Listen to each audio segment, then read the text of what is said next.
joint, coffee in the joint, yeah. Coffee in the joint, coffee in the joint. Coffee in the joint, coffee in the joint. Coffee in the joint, come on, man.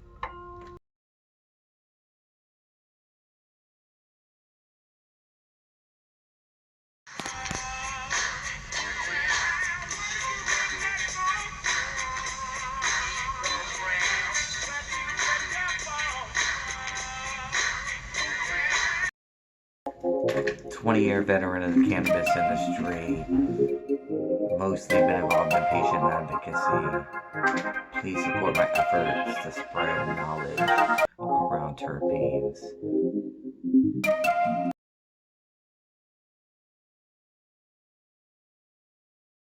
Can I smoke weed in a public place?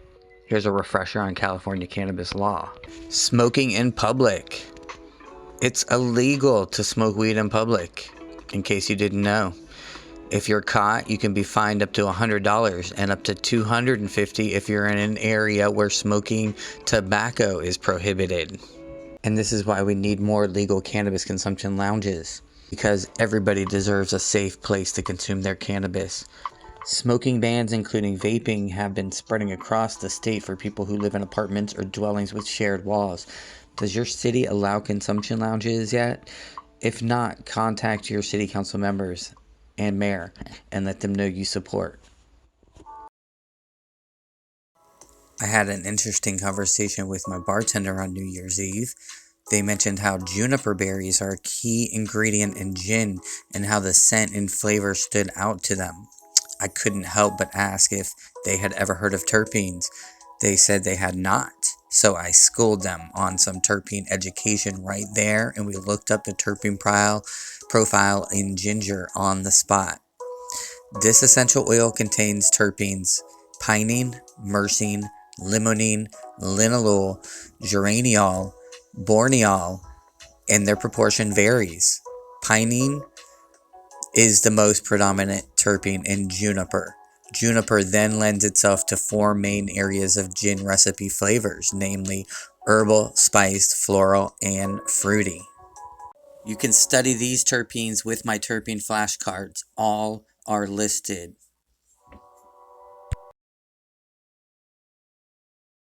We're in crisis mode. Collapsing cannabis industry guts Garberville businesses. Local leaders look to tourism as saving grace. Garberville is in a bad way. The collapse of California's cannabis market has devastated the local economy and left communities throughout southern Humboldt struggling to stay afloat. Businesses are closing left and right, and residents have built their livelihoods around the region's prolific cannabis industry. They fear they are going to lose everything. So what can the community do? Joshua Sweet of the Visitors Bureau says, having seen what I've seen in the past 10 years in botched attempts to create an industry here in Humboldt for cannabis, I believe we have no other choice but to start focusing on an alternative plan. If the powers that be want to wake up to reality and help us create the vision that many of us have had, we must build upon our international reputation and make this county the Napa Valley of cannabis. Which is interesting, because I think Napa Valley is the Napa Valley of cannabis. Humboldt has its own historic reputation to stand on, but I get his point.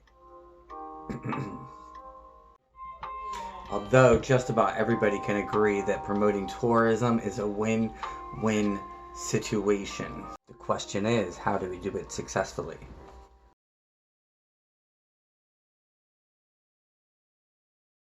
'23 is to help Americans for Safe Access make this year the year of the medical cannabis patient. Join us in recommitting to safe access for all. I just want to see you win with your head held high and your back to the wind.